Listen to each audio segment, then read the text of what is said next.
Even in winter, no snow falls around it. No snow falls around it. So it's just got... Look at this tree. There's no snow. Where's all the snow? Hello, welcome to Guides the Unknown. I'm Kristen. And I'm her brother, William. And we are going to talk about some haunted locations in New Jersey today. Because we are live from Pino's in Highland Park with a live audience. Yep. Let me hear you say, yeah, yeah. Yeah. Thank you all so much for coming out tonight. I'm really excited to have you all here. Yeah. Kristen and I have been preparing for this night for quite a while. Yes. We've been doing something that we don't typically do. On a previous episode of Guide to the Unknown, we tried to dig into the history and tools for doing your own ghost hunt. Mm-hmm. And impulsively, we bought ghost hunting equipment. This is like 3 or 4 months ago. Yeah. With zero plan to do anything with it. Yeah, we're like, we'll do something with it eventually. We have kind of a ghosty show. It stands to reason that we'll use the stuff that we bought. Yeah. But then we finally decided, well, hey, we're going to do this live show.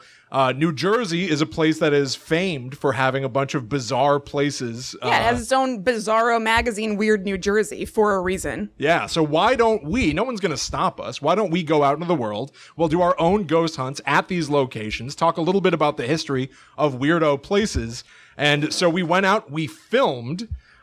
We cut some of the stuff down so that we can show you actual clips of Kristen and me out in the world. Yep. And quite frankly, we didn't find much. No. We found a couple of things that we're still not totally sure whether are indicative of anything scary or are just us just not understanding physics and things like that. So maybe you guys can help us out. There are probably a few things that like we're wowed by that you'll just be like, oh yeah, no, that's how temperature gauges work. Right. I don't know. Yeah. Now we're going to kick everything off with a place that I think we've talked about maybe briefly on previous episodes of the show. It's a spot not far from here. You could drive there in truly like 3 or 4 minutes. Yeah. There is an AMC theater in New Brunswick, New Jersey. And around the back of this theater, in the middle of the parking lot, there's a grave. Mm-hmm. Not just any grave. It is 7 feet off the ground. It is elevated, and I can show you a shot of it right here. So you can kind of see, it kind of gives it away a little bit. I'm standing up there. There's the movie theater way in the background, and there's a grave that I'm looking at. Now, the story with this is that there are 3 people buried there, the most famed of which is Mary Ellis. And Mary Ellis was born in 1750. Whatever. She was born in 1750. Maybe she doesn't want us talking about this. She might not. We had some weird stuff go on with Mary Ellis.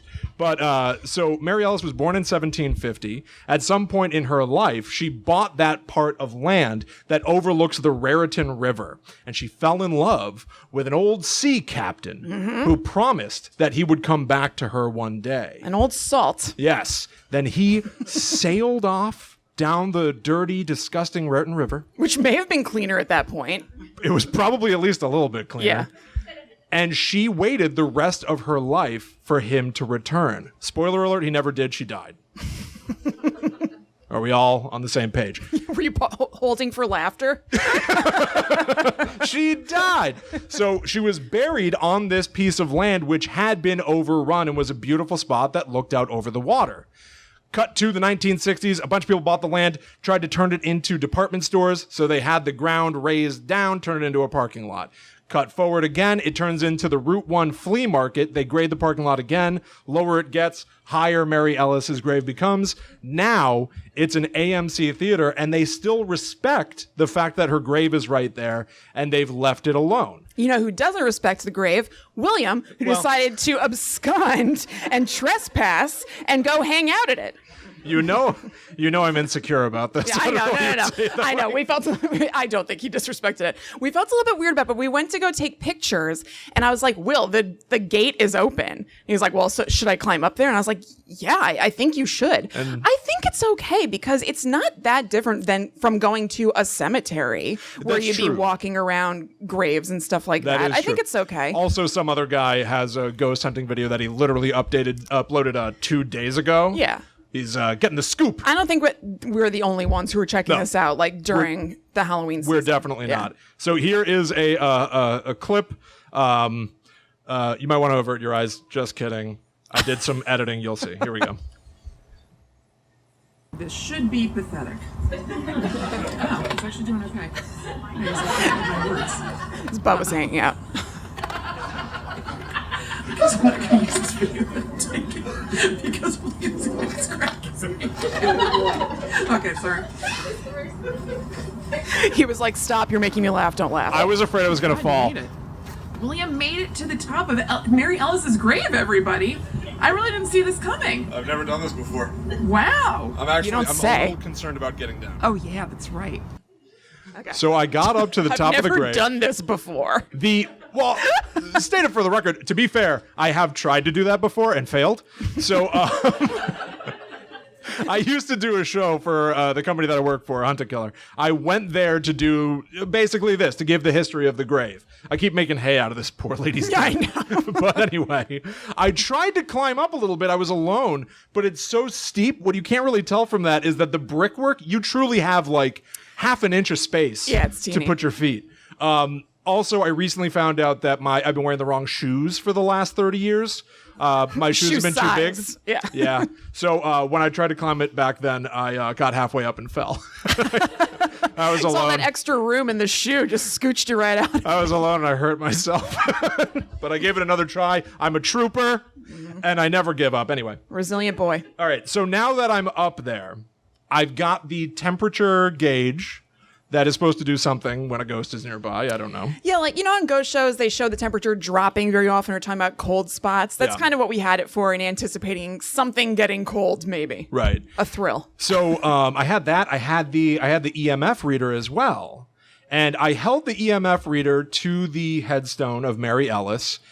Genuinely, nothing happened. Complete flatline, nothing. Then I grabbed the temperature gun. I did a baseline reading. I pointed it at some brickwork over there just to take the general temperature. And then I pointed it at the gravestone. Here's what happened. 70, 71, 72. It's climbing. Why is it climbing? 73. It's getting warmer and warmer, Kristen. Huh.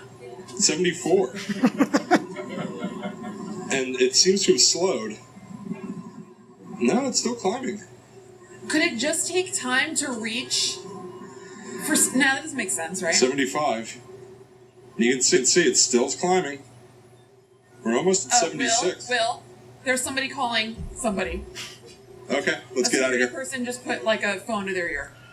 Okay. I was looking at Will, but I was also kind of looking in the distance, and I saw a security guy come out of the theater, talking to his walkie-talkie, and go back in, and I was like, we got a book. Now you gotta give me some credit. I scampered back down He the wall. truly like a did. I champ. didn't get that video, but like feet out like Charlie Chaplin, boom, boom, boom, boom, boom, boom, boom, boom, boom, very fast. And we got out of there without incident. I was terrified. I was absolutely terrified. He was more scared than I am, and I'm kind of like a fraidy cat, not like looking for trouble. And we're driving away. He's like, okay, I think we're good. Okay, they're like, I don't think anybody saw our license plate. And I was like, I don't think they were gonna come after us like that. Like, I think if anything, the guy would have come over and been like, you can't be here. Yeah, I just don't think we should have done that. We should have, but like, okay, they didn't get our license plate. I don't Like, they're know. gonna hunt you down later. Yes, I thought that there were like undercover agents tailing us for like 10 miles. It wasn't until we like got to another location that we went to, which is kind of in the woods, that I was like, all right, I don't see anyone in the rearview mirror. I think we're okay. I was very paranoid. But truly, okay. So in the footage, confirmed, documented, the temperature continues to rise. That's weird, right? It gets to- Do you guys think it's weird? It genuinely gets to 76 degrees by the end of that video. You can see it for like a couple of frames before the video cuts out. And it's not like that's how it usually works, where it takes a minute to like tick to the final temperature. It like takes the tempi. Right. So that's kind of odd. I don't know. We actually even tried to confirm it in a number of different locations. That was one of the first things that we filmed. Yeah. And every other place that we went, we would just get in the habit of then pointing the temperature gun at something to see, does it always fluctuate? If it does fluctuate, how much does it fluctuate? It would get to, I don't know, like, the first decimal point. It might rise and then fall and then rise again. But never did we ever see it again just keep going up. The only thing that I can possibly say is that Mary Ellis was pissed. Her color was rising. Yeah, that some dumb chump was climbing her grave, causing a ruckus. Who knows? Also, fun fact about that location. When that was the Route 1 flea market, this is one of, like, so we moved to New Jersey when I was 13, when Kristen was 16. And I didn't like it here. But then I learned about the filmmaker Kevin Smith and was digging into stuff about like weird oddities in the area, found this grave. And in reading the Weird New Jersey backstory, they talk about how at one point it was a flea market, but now it's a movie theater. Then I was listening to the commentary for the movie Mallrats, where Kevin Smith talks about filming at a flea market, and he goes, yeah, it was a flea market. Now it's some sort of a movie theater. And I was like, oh my God, is this the same thing? It is. Part of like a movie by, at the time, one of my favorite directors was shot right where one of my favorite New Jersey like weirdo areas was. And not even kidding, it was one of the first things that made me go like, oh, maybe this place is kind of cool. Yeah, this could be okay. Yeah, this might not be too bad. Yeah. And then dork fact about me, to offset something that's a little sentimental and I feel vulnerable about, I would, when we were teenagers, anytime we went to the movie theater, I would deliberately park by the grave because I was so spooky. So dark. Such a dark boy. One of the darkest boys you'll ever meet. There's also a rumor that is not true, so I hate to burst the bubble, but the band Looking Glass has that song, Brandy, you're a fine girl. Fine girl. There's a rumor that song is about Mary Ellis. My life, my love, and my lady is the sea. So that's the old sea captain saying, adios, muchacho, yeah. I'm going away. That's not true. Looking Glass started in Rutgers University, which is just across the river, but they have claimed like, no, that's just a rumor. We didn't know anything about that. Yeah, it's a quinky dink. And everybody basically on the planet has continued sharing it like, no, you're wrong about your own music. It's about that lady. Because it's just a way cooler story. But there you go. That is spot 1 of 4. The Grave of Mary Ellis. That's right.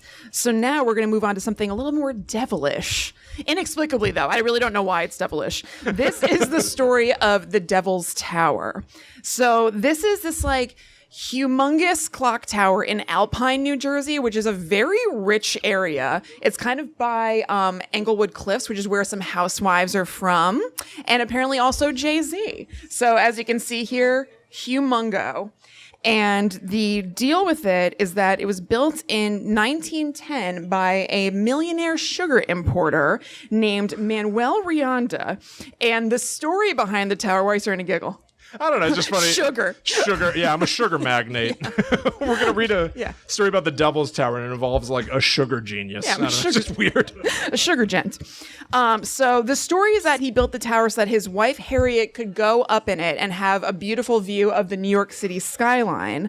And it was connected to their house by an underground tunnel, which is amazing. I didn't realize that when we went to it. No. There are also, it's one of those things where there are like a bunch of different stories and explanations behind it. Who really knows what the right one is? People say that story about the New York City skyline isn't true, and that it was actually built for religious purposes with the intent to be used as a mausoleum someday. So who knows? So they didn't do that. I know. I don't know. But so whatever the reason was that they built it, the story and legend behind it is that Harriet went up in the tower to go check out that good skyline. And while she was up there, she saw her husband with another lady from above. And she saw that and was immediately distraught. She'd suspected infidelity on his part for years. And having it confirmed, she decided to jump from the tower to her death. That is not true. She is documented as having died of natural causes. Oh, so this is all just legend stuff. Oh, we didn't even know that when we went there. No, we didn't. Oh, no. Wow. So people, when they go visit the tower, because now it has this supernatural reputation because of that whole story, say that they felt themselves being pushed.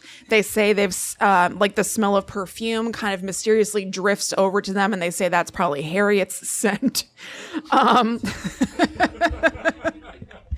Ghost scent. They've heard screams coming from the tower, maybe of Harriet from when she either fell or when she saw Manuel doing his thing. or that they're the screams of workers who fell from the tower. Because another part of the story is that the town has tried to, after the family died, that the town tried to rip down the tower because so many people were going to check it out, and it's starting to become a thing that there are people going to check out the supernatural things. But when they were trying to tear it down, all these construction workers kept falling off of it because it's cursed. God. So they just gave up and made it like a historical landmark instead. Also probably not true. That's exactly what I would do if I was contracted to do a job that was too hard. Yeah. Just be like, oh, it's got historical importance. We better maintain it. yeah, it's like it's spooky, and so whatever. Yeah.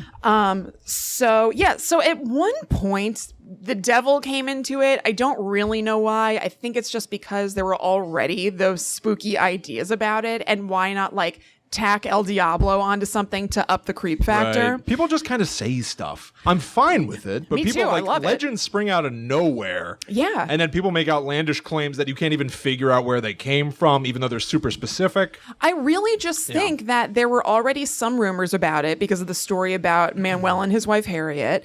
And then it just like snowballed over time, where it's not just that you should be afraid of Harriet, you should be afraid of the devil. Right. I wonder if it came about because... So there is something that Will and I will show you that we did. There is a almost like a Bloody Mary-esque sort of activity that you can do at the Devil's Tower, where depending on the person telling the story, you can either walk around or drive around the tower 3 times or 6 times, depending on the teller, backwards. And then either Harriet will appear to you or the devil. One or the other. Either or. Like Harriet seems like a perfectly nice woman. Yeah, or the devil. There's a 50-50 shot that it's going to be a lady that's like, yeah, something unfortunate happened to me. Or, hi, I'm the eater of souls. Right. So my theory about the whole devil thing is that maybe there was that existing idea that going 3 or 6 times around will bring about Harriet, but somebody didn't think that was quite spooky enough. So they were like, or the devil. And then it started to become Devil's Tower. And then some of the more devilish legends around it sprung up around that. So not only could you maybe hear screams of Harriet or her scent, you might hear shrieks coming from the tower or scratching noises, of a devilish sort. Yeah. Basically. People also say that they have seen up in the tower windows like shadows passing by when there will be no way for anybody to go up there because everything is boarded up. So Manuel was aware of these supernatural rumors before he died or anything. Just the ones having to do with Harriet. And because people were going and checking it out and like kind of vandalizing this tower that he had built, he ended up boarding up all the windows, anything that made it accessible, and filling in the tunnel underneath with concrete so you couldn't get into it that way either. The tunnel thing is cool. I kind of wish that I'd known him. I love the idea of subterranean networks. Yeah, absolutely. Like that's, as silly as it is to say, that's one of the things that always fascinated me about Disney World, that there's supposedly a bunch of like service ways underground. Yeah. They can actually there are like garbage men who can take the garbage from under the cans and stuff. Yeah, totally. You could just see Minnie with her head off, like smoking a ciggy. Yeah. That's not allowed, actually. I think that's specifically a thing they're not allowed to do because it's unnerving. Probably. Yeah. But I know it used to happen, I think. Yeah. They have a system like that in Princeton, actually, like an underground tunnel system in Palmer Square, so that they can rise up from like a grate in the sidewalk, get the garbage, and not offend anybody's sensibilities by having to go far. They can just like go plunge back under. I'd rather not see garbage in motion. I saw them doing it one time because I worked in Princeton. I saw this like old iron elevator coming up, and I went back to the salon. And I was like, they're like, the weirdest thing just happened and everybody already knew about it. I was like, my socks were blown off. They're like, oh yeah, it's for garbage. I wouldn't be able to get over that. No, it was crazy. I kept saying to clients all day, like, first of all, you're always looking for material to talk to people about. Right. And I want to get a rise out of someone where they're like, that's nuts. And everybody was like, yeah, for garbage. That's so bizarre. I know. Who works down there? Have they seen the sun in like 3 years? Yes, they were very nice guys. Wow. When you work there, you get to know them. I'm a subterranean garbage person. Yeah. I am in my own way. Yeah. So you want to show a little footage? After that, I'll read some reviews of other people who've gone and checked it out. But let's take a look at Will and my experience there. Yeah. So we did the ritual where you're supposed to walk backwards around the Devil's Tower 3 times. We wanted to. I also kind of love the idea that rituals are nothing but a set of rules. It's, like, it's do this that'll happen. Yeah, it's kind of simple. Yeah. I love the idea that it's just all you have to do if you want to see the devil, if you want to prove the existence of eternal evil, all you have to do is walk around this thing 3 times backwards, and then it'll just be like, hey, what do you want? He has low standards. I mean, I guess it's not really.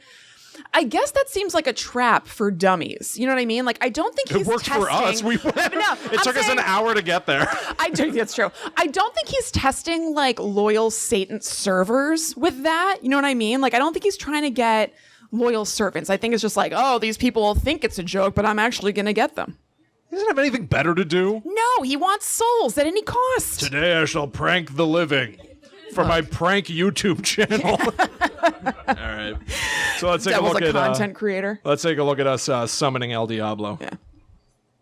I want to do this and get out because I have a feeling we should not lurk here much longer. I don't know. It's like preserved by the Historical Society, so I don't think it's necessarily like you're not allowed to be here. Yeah, but if people see 2 idiots walking backwards, I was just feeling weird. You told me not to.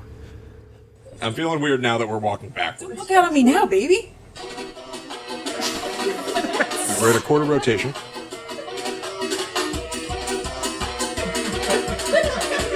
All right, 1 rotation.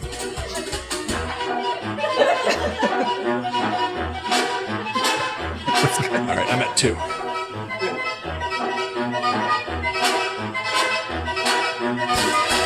We're almost at 3. 3. Then we'll take some readings. Feel the vibe. The devil should appear right about or Manuel's wife. Now. All right, we did 3. We did 3. And Quiet ourselves. here.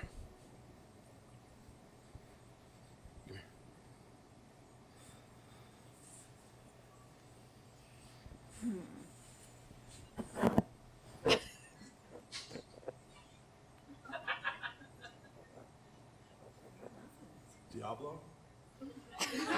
Only calling it Diablo. It's more devilish. What's your wife's name? Yeah. Sorry about that. Sorry. I couldn't find her name at first. Okay. All right.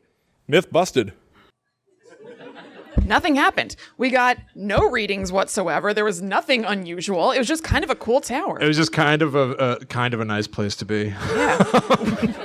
We drove around and checked out some of the humongous houses in the area. It was insane. There's some bonkers mansions around there. They're like gated communities. And then Kristen and I just spent like a half hour driving up and down these roads. Yeah. Seeing Just like rich gawking. teenagers drive past in their like fancy cars. Yeah, there were like a couple of kids taking pictures of their Lamborghinis or something in Yeah. front of the Devil's Tower, but not in front of the Devil's Tower like with that in the shot. They were taking a long shot because there was kind of a center strip of grass and nice trees, so they had that as a backdrop, not the cool haunted tower. Yeah, they didn't care. No, They just no wanted to take interest. pictures of their Hot Wheels. Yeah. They were Hot Wheels. They were. I will say one weird thing did happen after we did this ritual. Kristen went missing. All right. Yeah, Kristen, did you see that? Kristen? Kristen. Maybe she went to walk around the castle. But look, the stonework is also kind of beautiful. There's different colors and everything. It's so tall. It's so weird. Oh my god. No. Stay there you go. I hadn't seen that. I forgot we did it, and then I was going through footage.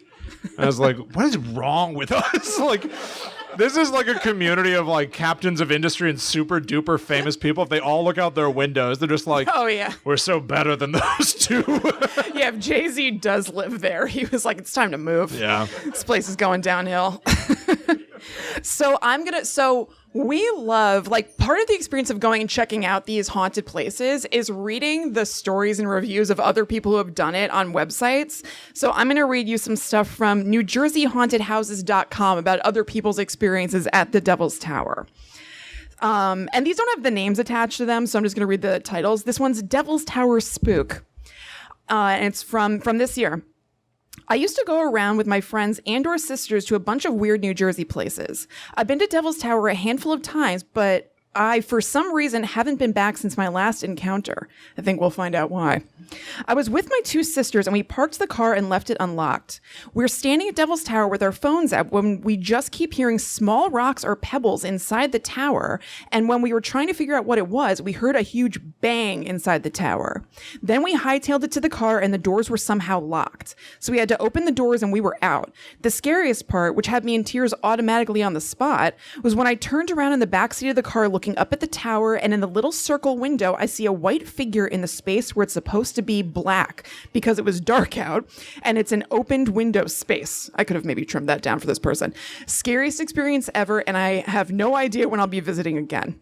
I think it's funny that they keep speculating. I don't know why I didn't go back. I had a great time this time. I don't know when I'll be visiting again. Yeah, I might go back. I only saw that disturbing figure staring at me. I also think it's funny to go like, I burst into tears automatically. I know.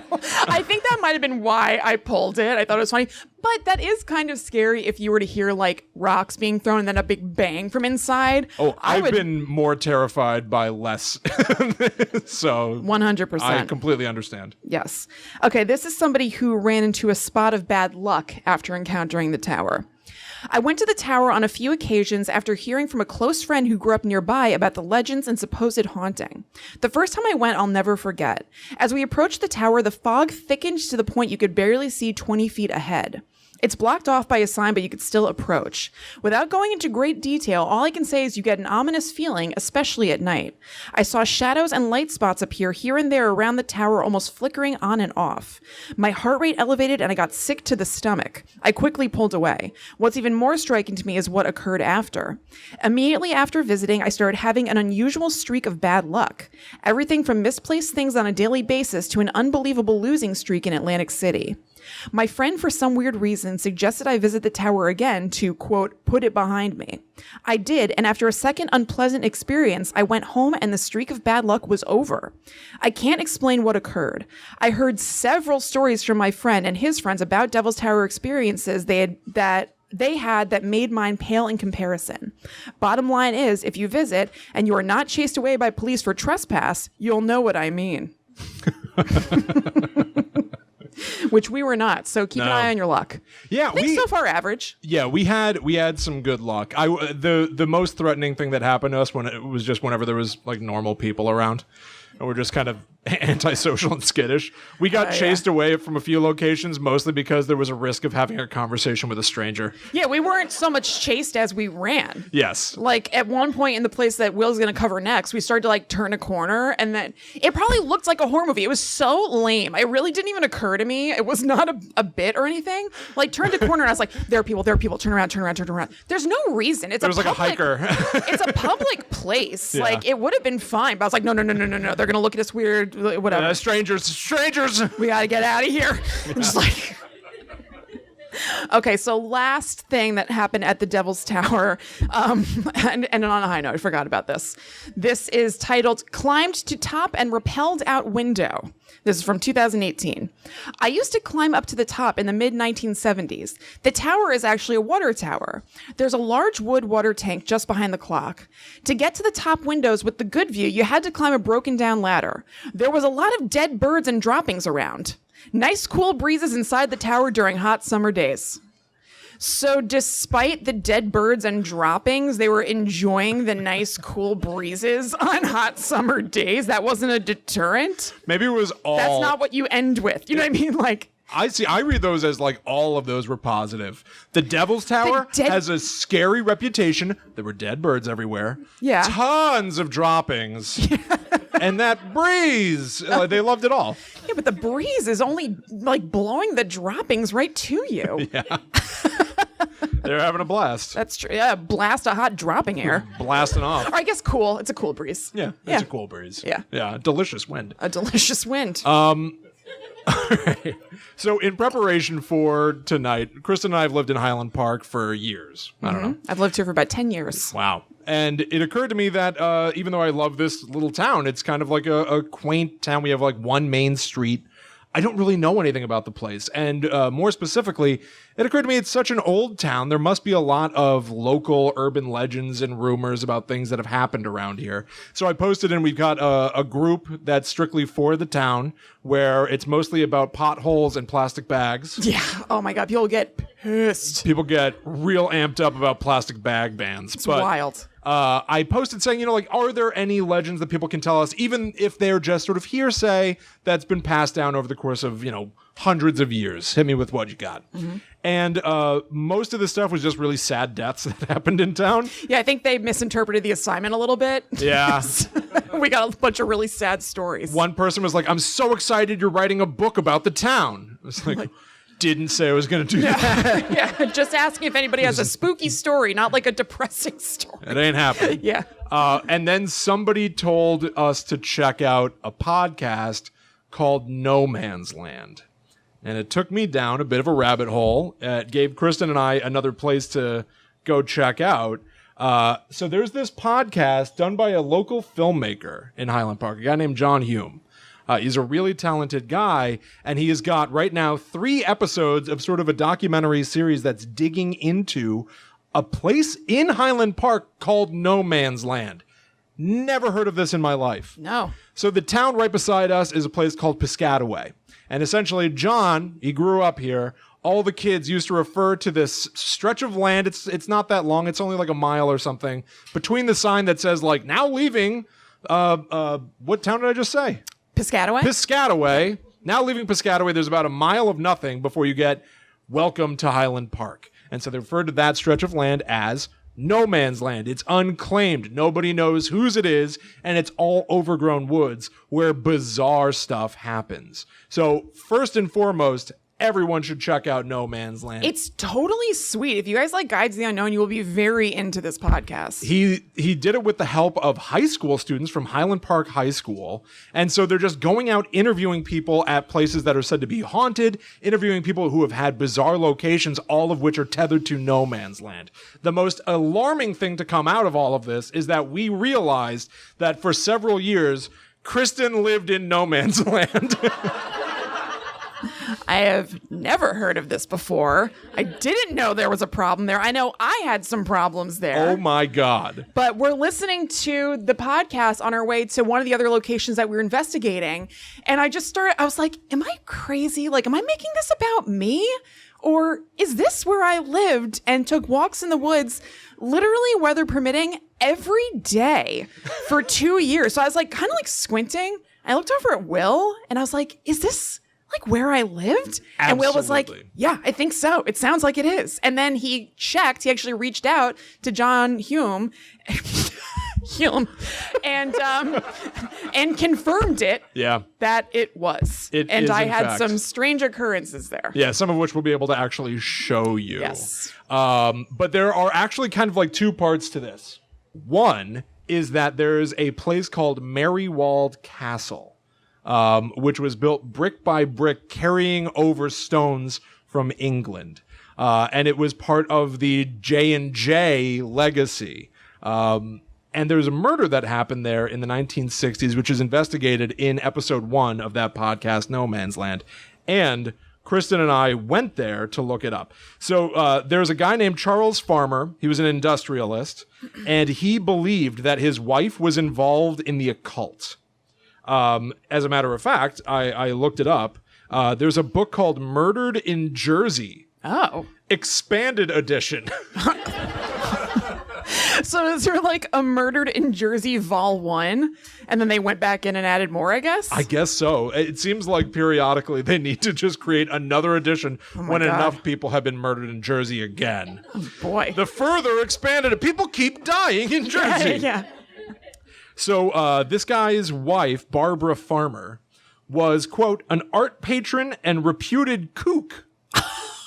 Oh, my God. Dare to dream. I would love to be known as a reputed kook. If you guys could get that going.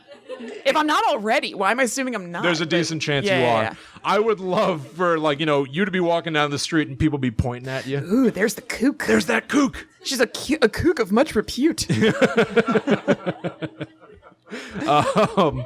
So she was also, quote, an open and brazen adulteress.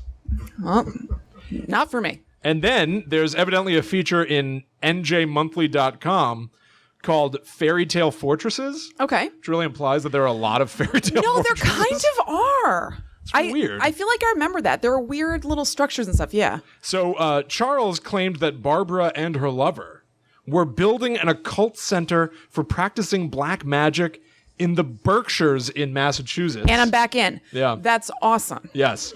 Kristen and I have deep ties Yeah. to the Berkshires in Massachusetts. Yes. Shout out Bill and Marge Dunn. That's right. What up, Bill and Marge Dunn? Grandma and Grandpa. So, anything to make it seem like Kristen and I are somehow fated to Yeah. be involved in mystical events. And evidently the ruins of this, quote, bizarre, half-finished artist colony can be found off the Keystone Arches Trail along the Westfield River in Massachusetts. All right, we'll have to give that a look. We will absolutely be going there. Yeah. So the story is that Charles Farmer ran into Merriwold Castle where he lived, hid in one of the many hiding spots in the castle. There's secret staircases and stuff. It's a legit castle 5 minutes away from here. Someone lives right by it. Sitting in the back Our friends live there. And he just popped out of this hiding place and started shooting pistols like Yosemite Sam. Yeah. And they started popping off, and he accidentally or intentionally, it's kind of not clear, ended up killing his wife. Wasn't that the intention of him popping out and going off with pistols? Yes, but he was also said to have gone manically insane. He was Okay. later kept in an insane asylum after this, and it's kind of not clear from my research if he was trying to just scare her or trying to hurt her, trying to kill her. He also hurt himself. The bullets were just kind of ricocheting around. Boy. Yeah. And so now Merriwold Castle has a bit of a reputation. And so Kristen and I went there to go do some of our ghost hunting shenanigans. But unfortunately, Merriwold Castle is now just an everyday place of business for a lot of people. It's been taken over by a real estate company.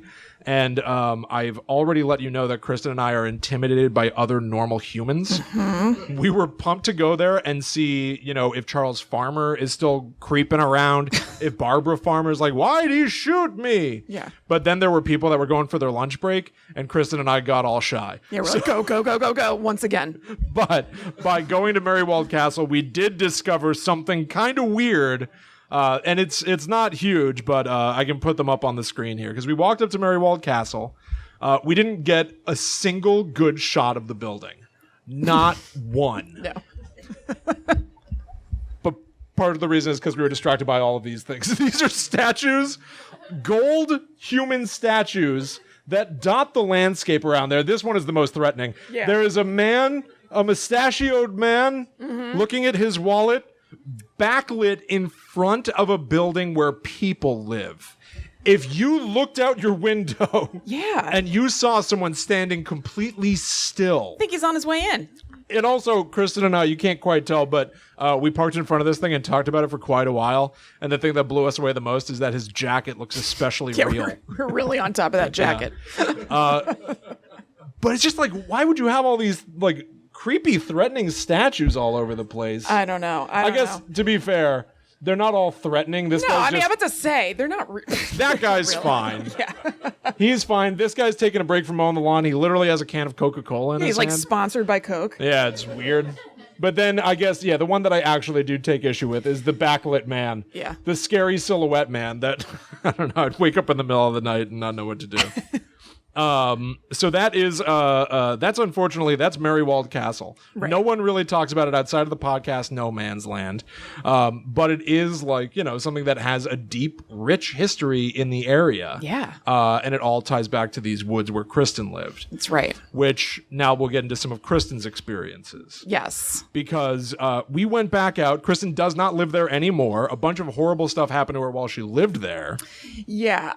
So when we were living there, it's this apartment complex, and it was kind of awesome because our apartment faced the woods. So there was a sliding glass door, and then it was just the woods, and I kind of made a little trail for us to walk down with the dog, and then you make it into the woods, it's not all overgrown now. It's actually the Rutgers Ecological Preserve, so they have trails kind of like set and everything. So I'd walk the dog there all the time.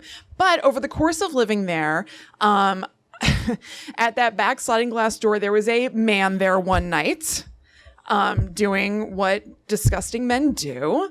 Also, one time, I'll make it snappy.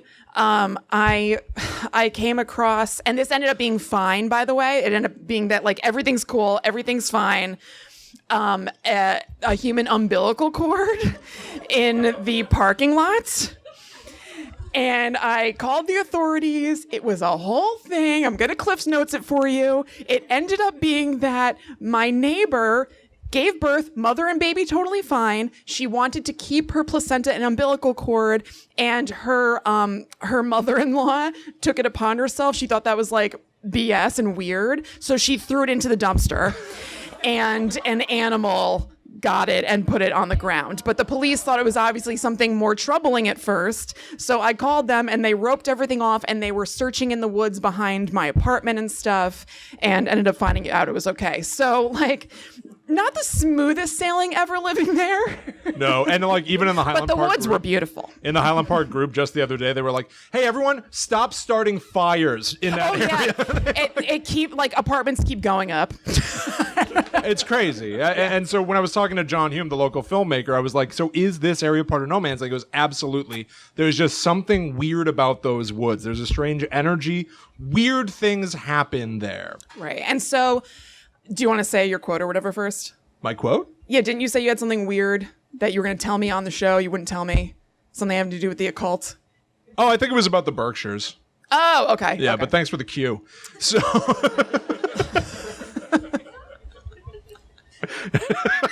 Maybe this is why quick run through isn't the worst. Maybe not the worst.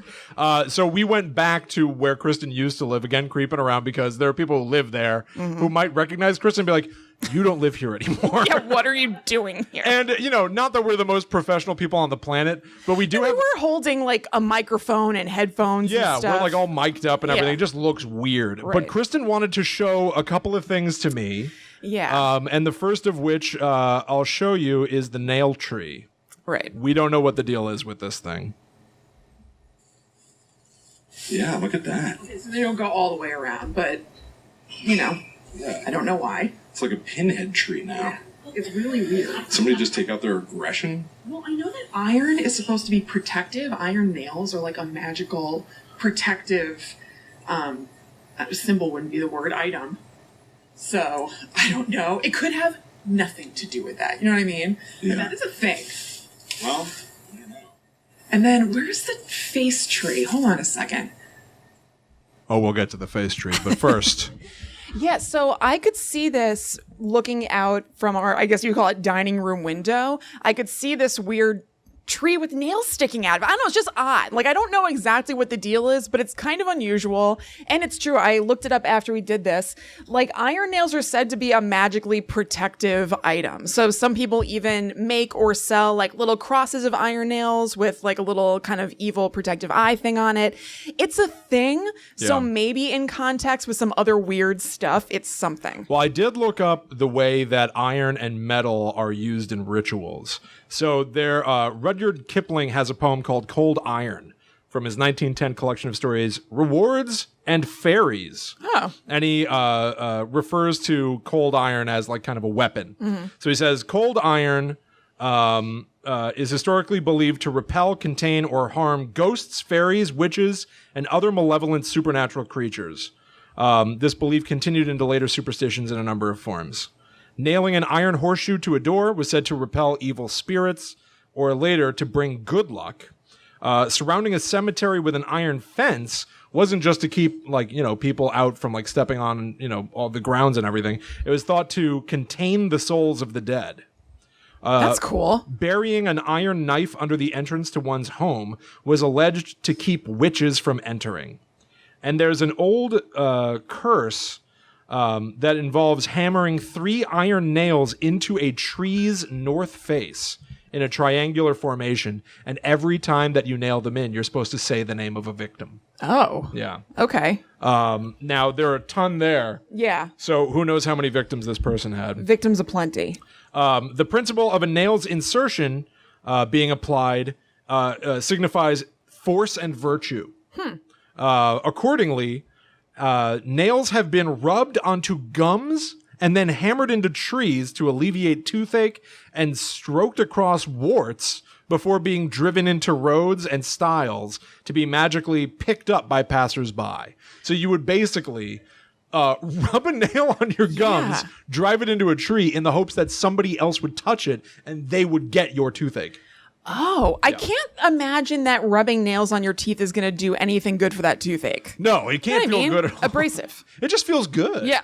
I just like it. I guess it's cold. It's the principle of a magical transference or law of contagion. Oh. Isn't that weird? Yeah, that's sweet. Yeah. Law of contagion. So, okay. I have no idea what's up with I don't know. nail It might tree. be nothing. I also, when I was researching, it's a thing that nailing copper nails into a tree, some people say it kills it, but they didn't seem to be copper nails, so I don't know. Yeah, I don't know. But it certainly is weird. Right. And some of them are really old and rusted, which suggests that this has been going on for a long time. I know. You never heard anybody out there like... Knocking away? No. Yeah. Also, it seemed weird to me that like you can kind of tell that the nails stop around the other side of the tree. So I know, either- it seems like they just wanted them facing the apartments, Right. basically. Yeah, they never spread out No. at all, which is kind of strange to weird. me. And then there are a couple of other things. We tried to find what Kristen referred to in that video as the face tree. Yeah, so same deal. There was this tree that from this one window, I would look out and you could just see this thing on it. Yeah, it's since been cut down, apparently. Yeah. We were walking back and forth. We kept trying to find it. We couldn't figure it out. And it looks, it's Can you make kinda it go down strange. a little bit so you can see like the ears or whatever? You think there are Horns? ears? Yes! Where? Like, you know. Okay. Oh my god. Like there and there. I think of as looking like, yeah, like horns or like Batman ears. Really? Yeah. I don't know. I just saw this nice man. Looks like a nice boy. Yeah. But yeah, so that thing's staring at me while I'm inside heating up a Hot Pocket. Yeah, it's weird. I don't quite get it. I can't tell if it looks like it must have been carved, but it doesn't look like it was carved recently. No, maybe? no. I don't know. know. I really don't know. And then there's another area that we also couldn't find, but Right. Kristen discovered this on a hike once. Yeah, well, kind of. Like, this was actually, again, right by the apartment. So it was another tree that was kind of by that tree with all the nails in it and the face tree. I was coming back from the hiking trails a different way than usual and came across all these teeny bowls at the base of a tree. I don't know. Maybe somebody was sick of their terracotta bowl company. Right, or they were maybe Nobody doing- wants my bowls. Yeah. So cast them Trash them aside. all, yeah. Or they were doing some sort of ritual at the base of a tree. Maybe they were burning incense and they look pretty clean. You can't. Well, But I that don't one looks know. like it's burned a little bit at the bottom. Oh yeah, that's right. Yeah. So I don't know, but just weird stuff. It's just unusual. I've never had that in any other place that I lived. By the woods, seeing them like it was all of this is seriously like pretty much right outside where our apartment was, even just as far as diameter, like it was like right there. Yeah. And then another strange thing about that apartment is that I didn't get any sense of anything like spooky or whatever. I was never scared there, but something that was odd was that our cat Chloe would only go as far as the hallway and always stop right where the living room and the rest of the apartment started. And so I assumed that maybe she was getting older and she just kind of wanted to stay in her own area at that time. And I was like, oh, all right, I guess Chloe's just getting like stuck in her ways. And then we moved after that and she goes everywhere again. So it was kind of like there was like an invisible threshold that she didn't want to breach. It's just weird. I don't know. Yeah, it's nothing more. Unfortunately, like it's not like we have some sort of ultimate confirmation that no Right. man's land, is a place where you go and people do rituals or anything like that. But it's almost about like how much smoke can there be without fire? Yeah. And it also, I mean, the fact of the matter is, I assume that most of you are familiar with Guide to the Unknown, but, we've on the show talked a lot of the time about how we're sort of fascinated by stuff like this, but I don't know if I personally really believe any of it. I kind of do. I think the most important thing for me about this kind of thing is that I believe that other people believe it, And for people who believe in the occult and stuff like this, and for people who feel like if they collect enough terracotta bowls in the woods, that'll do something, then that's somebody who's worth keeping an eye on. Right. But you know what? I just remembered, do you have the picture of the weird rock? No? It's fine. What weird rock? Okay. I'm one of those people you might want to have to worry about doing things, because when we first moved there, there are two things to mention. First of all, the first day that we moved there and I was taking a walk with our dog Crumbs, we're walking in the woods. I was actually on the phone with Will, like in an earbud, and we came across, again, could be totally nothing and totally fine, but just another weird thing. Came across what I've always described as being kind of like, it looked like a burnt cat in the woods, like a skeleton with a bunch of black, like leathery stuff hanging off of it. And so I pulled Crumbs away. We kept walking. Worth mentioning, I suppose. That's not the thing that you have to worry. I'm saying I'm the person I have to worry about. I didn't burn that cat. I just remembered it as I was telling this story. Is that what you described me the other day as an exploded cat? No, that was an exploded bird. There are woods. It was an ecological preserve, so there'd be like dead animals there sometimes. I was telling Will, like, I don't know. It's like not a non-story. I was like, oh yeah, there's a spot where there's like an exploded bird forever. I like kept having to like try to avoid it. It's like, what do you mean exploded? Exploded how? I don't know. It just like you mean burst, or what happened to the bird? There was like a wing there and like feathers everywhere. It looked like a bird had just exploded on the ground.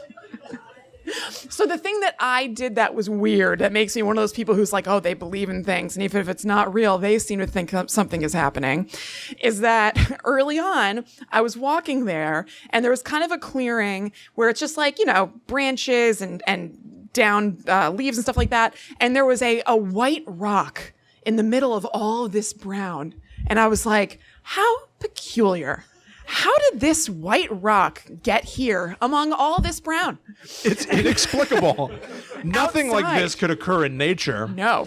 So I brought it inside because I thought it was cool. And then I felt it was weird and I didn't like it. And I put it back outside in the same spot. I don't know why. I don't know what I thought was going on. But I was just like, you know what? This is meant to be here. I disturbed something. Let's leave it be. Kristen also accidentally stole someone's dog. Oh, God.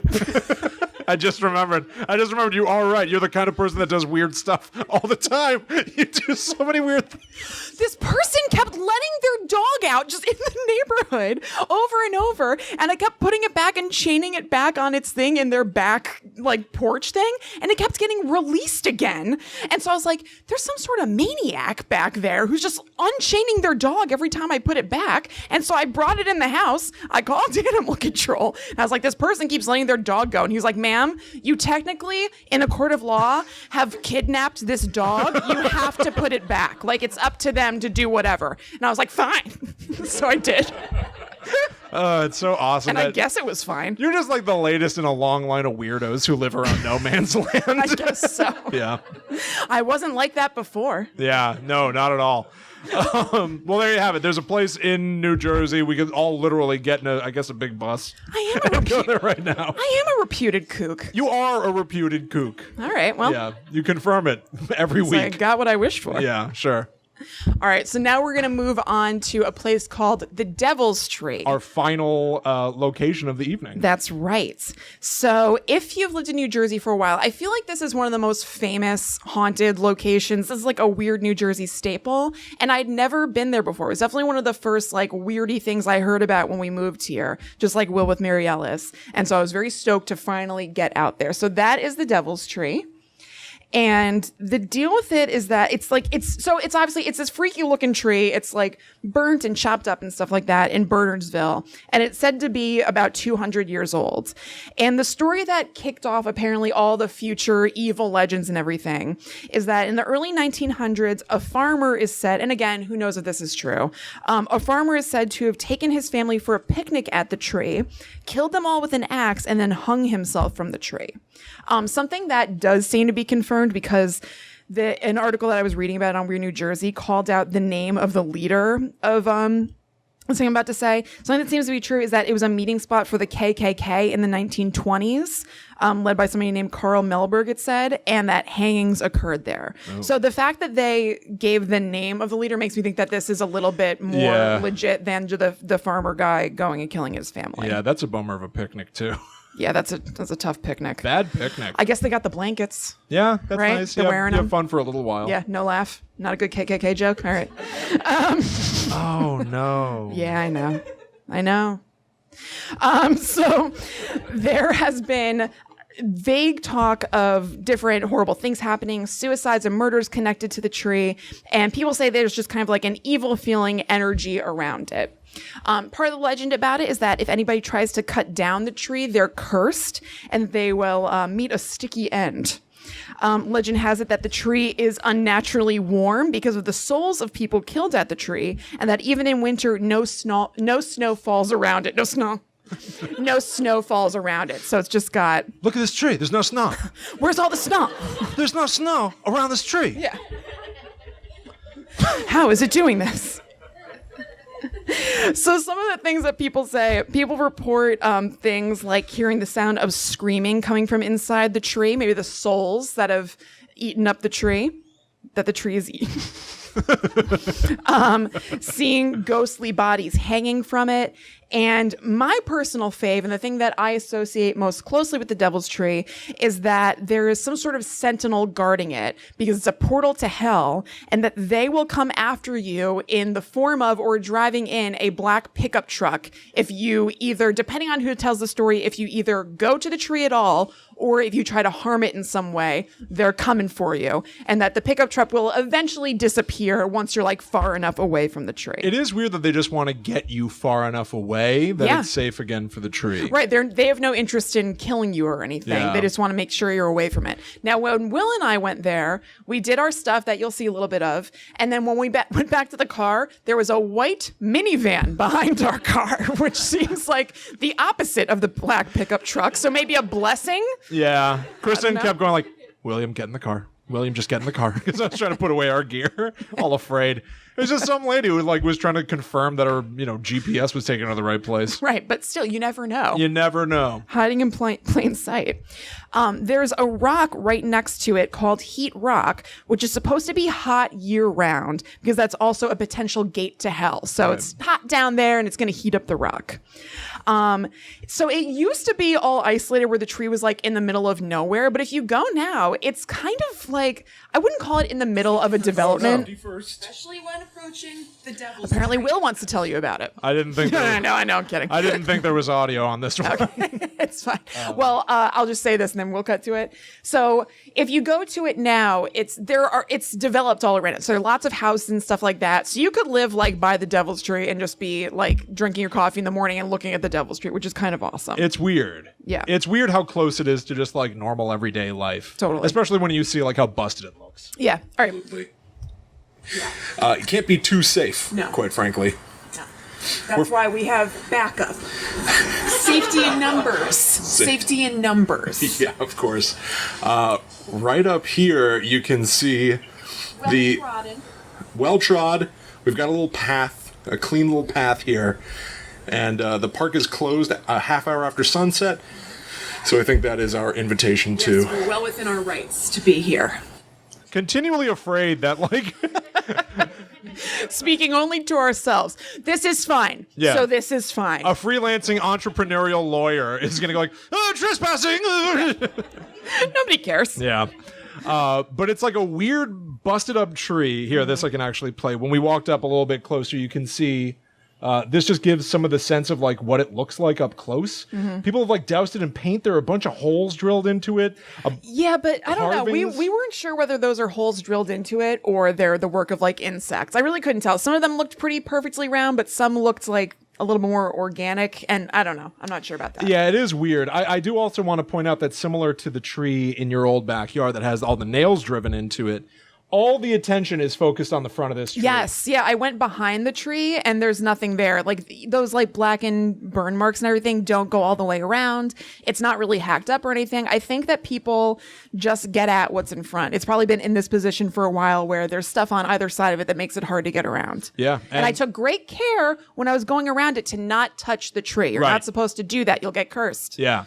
But you can see here that it confirms that like people have tried to hack up this tree. Somebody took out this gigantic wedge, and I guess the part of the story is that people continue to try to cut it down. Yeah. But nobody has succeeded. To no avail. So to some degree, you kind of have to believe that, well, either people are trying to make the legend feel real by just chopping a piece and then walking away, or something happens to them to make them incapable of cutting down the tree. Oh, yeah. They can't Right? keep going. Yeah, they can't finish the job. Yeah, totally. Yeah. And I think the weirdest thing to me is the fact that it's burned in spots. I don't get all these like scorch marks. It kind of looks like it's been in a toaster for a little too long. Yeah. Yeah, you're right. I don't know how you do just a little tree burning. That is weird. I don't know. I mean, maybe they doused it in something that caught more in those spots. Like if they put gasoline or something else flammable. I really don't know. Splash kerosene on it. Maybe. I also, I'm not sure if I call it out in one of these videos, so there's a chance of a gross plug happening. But I wrote a show called Blackwood, and one of the centerpieces of the show is a tree called the Dead Tree that is a completely black. People leave offerings at the roots of it. And one of the things that I made up for it, or so I thought, is that there are a bunch of holes bored into it. And then I later explained that there's like a whole thing going on with weird bugs. Yeah. But I had never been... Could be weird bugs. Yeah, it could be weird bugs, but also like I have been to the Devil's Tree before, but never this close. When I was like 16, a bunch of my friends and I decided that we would finally go check out the Devil's Tree because we'd heard all these legends about it. And we got to being about like on the road where we could see it off in the distance before my friend started panicking and was like, you know what, maybe we should just go home. You know, maybe we shouldn't be here. You know, like, we pretty much already saw it. So like, what if we just like went back? And made the driver turn the car around. So I never got close enough to even park nearby it, let alone walk right up to it. Yeah. So I had never seen this tree. And then I wrote that show, and then we went to the tree, and I'm like, this is very close to the tree that I thought I made up. And I feel kind of weird about that. Oh, I think it's fine. I think it's cool. No, not in a bad way. Oh, okay. Yeah. In that weird way where I believe that pixies whisper in my ears to give me my ideas. Of course. Well, I think it makes total sense. Like the Devil's Tree is such a big deal. Of course it influenced it. Yeah, fair enough. Yeah. So we got nice and close to it. I think Will's got some footage of that. And we found another weird, another weird reading. Yes. So, okay, let's, I think it'll be this one here. Oh my gosh, the Devil's Tree. Oh my gosh. Oh, I'm touching it. Oh, you touched the Devil's Tree. Oh no. How do you feel about that, chump? Oh no. Don't go to any restaurants. I better not. It's only if you go to a restaurant your hand is going to turn black later. I think that's what it said. I have to double check. Aww. Oh my God. All right, well, I'll read it from this. I had that as one of the reviews to read. The Mark of the Devil. My friends and I went up to the Devil's Tree one night and got out of the car and touched it. Afterward, we went to Applebee's to get something to eat, and everyone that was sitting at the table suddenly had all of our hands turn black. We don't know why, but it took us 2.5 hours to get the blackness off of our hands. Well... That was originally submitted to like Weird New Jersey as somebody's experience with the Devil's, the Devil's Tree. Yeah. And then it's been condensed on Wikipedia's listing for the Devil's Tree to just be like, your hands might even turn black if you go to a restaurant. Yeah, it's like it's a what? It's a fact. Right. And so I have now since been to a restaurant. I went to one this morning, multigrain pancakes, and look, as pale and clammy as ever. Yeah. So who wins? Devil's Tree. Yeah, you win, Chrissy. I win. You win. So, all right. We were playing around with the EMF reader. We were trying to kind of game the system there. We were just messing around. Then we took a real EMF. Mm-hmm. Kristen had noticed that there was this stuff at the base of the tree. Not a lot, but there is a kind of an offering, I guess, a little pillow that says blessed across. Mm-hmm. And down here, a little pumpkin that's been smashed, which has a tag for something called like... Yeah, it was like the Great Pumpkin Project. Yeah. And I looked it up and I didn't find anything cool. I was like, I didn't even know what it would be, but I was like, let me look this up in case it's a thing that's randomly like, we leave pumpkins at cursed locations. Right. And it wasn't. No, well, it was just like we make jack-o'-lanterns and we put them places. Yeah. It's like the Great Pumpkin Project is what we do every October. Yeah, everybody on the planet. It's very nice. But nice. So anyway, we got the real EMF thing going. Take a look at this. Oh, good point. Anything? Oh my gosh. Oh my gosh. No, the phone's not even anywhere near it. What? What? What is with my face? I keep making that face. No. Do I do that in life all the time? Yes. That's weird. Well, we messed with it long enough that you know it doesn't just do that on its own. No, that's weird, right? It seemed weird to me. So you can see that it happened for real. The thing, it'll go off if you hold it up to electronics. Yeah. It measures electromagnetic frequencies. We held it next to the fridge and it went completely insane. Mm-hmm. Now, we decided to get a second reading and something additionally strange happened. Yep. Do it again. Let's, scientific method. We got to see if we can replicate it.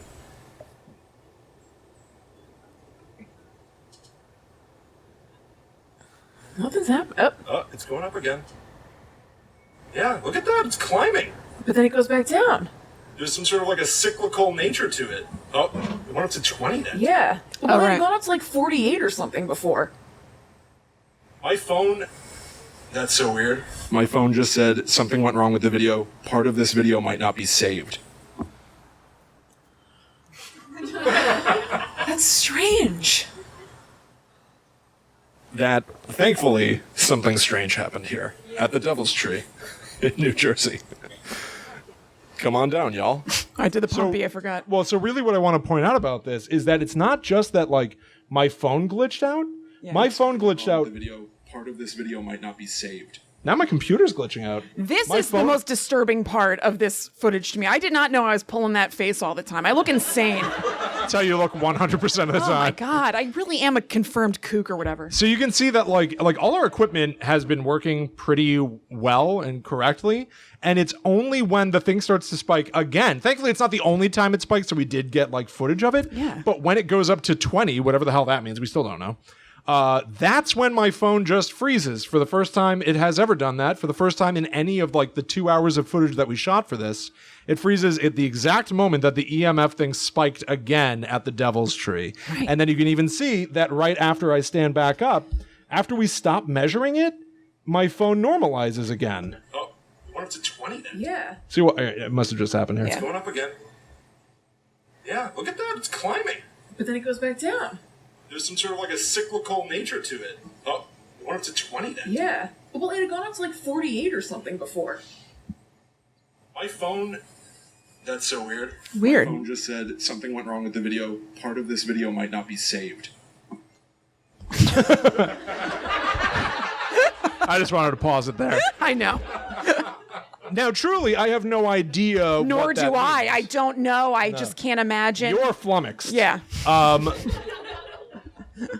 But if EMF readers Weird, right? Isn't that kind of strange? are meant to, talk or signal that something odd is going on, I mean, that certainly seemed odd to me. Not just the spiking, but also the phone giving out. Because it's also said that if you go to haunted places, sometimes your Yeah, electrical equipment glitches and stuff. it'll glitch. Sometimes your batteries will just instantly drain. None of that happened to us except for the Yeah. freezing, but it happened for it to happen at the exact same moment. Mm-hmm. I'm not saying it definitely means something. No, but it's But it notable. definitely means something.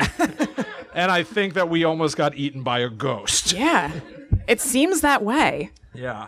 And then we went around trying to find Heat Rock. Do you have anything more to say about the... Mm-hmm. I do. I just have a couple of reviews to read Oh, sure, go from for it. other people Yeah. who went there, some other experiences. So this is a little dark and, maybe not true, but I just figured I would shout it out just in case. This is from hauntedplaces.org, somebody named Tim. He said, a friend of mine kicked the tree in 1984. A year later on the same date, while vacationing in Vermont, a tree fell on his cabin and pinned him to the floor for 2 days until he bled out. His wife was killed instantly by a 7x7 beam that hit her square in the head and crushed her skull. When the police found him, he had a branch that had punctured his thigh and was found to be the cause of death. Oh, God. So this person is saying that somebody killed a tree, and a year later to the day, a tree killed him. Nope, not killed a tree, kicked a tree. Kicked a tree. And then a tree killed him. Revenge of Tree. Revenge of the tree. Again, Who knows? But I thought it was kind of interesting, and I'd say it. This one is from Steve K. He said, at the time of our arrival to the Devil's Tree, there was a 6-foot noose hanging from the big branch which extends out of one side. We noticed what looked like claw marks from a person or a very large animal. To get a better view, myself and a friend climbed the tree to see if any unique marks were further up. After we climbed up, we were sitting on the branch trying to remove the noose. As we sat on the branch, we began to hear noises coming from inside the tree. When these noises grew even louder, a big bang sounded and a burst of energy came from the tree, sending myself and my friend flying into the air. When I crashed to the ground, I landed on my ankle, breaking it in 2 places. Oh, God.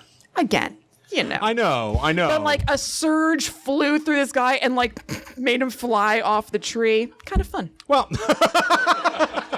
I want to do it again. Yeah. Well, you may be laughing, but something weird did happen at the Devil's Tree. Something weird in particular happened to Chrissy.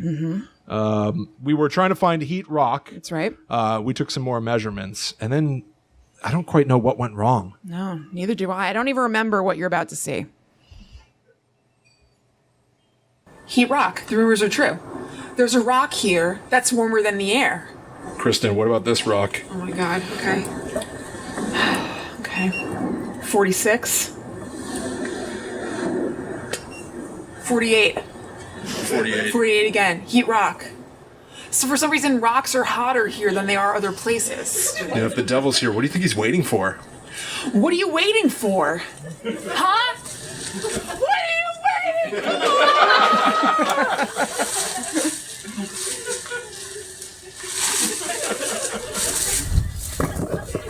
Get me out of here. The devil's trying to cut me. No, I gotta get out of here. Something happened to Kristen at the Devil's Tree. Something happened to Kristen at the Devil's Tree. If somebody finds this footage, find me. Save me. My bones will be beneath the Devil's Tree. No. No, the tree. I was running away from the tree. Go to the tree. I was running away from the tree. How did I end up at the tree? No! No! How we? No! No! Oh, I stepped in the pumpkin.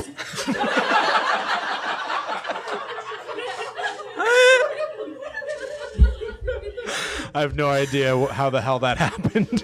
I got better. The pumpkin did it. Yeah, the pumpkin broke the spell. Yeah. Yeah. All right, everybody. Well, I think that takes us to the end of this episode of Guide to the Unknown. Thank you all so much for coming out to see us here at beautiful Pino's in Highland Park, New Jersey.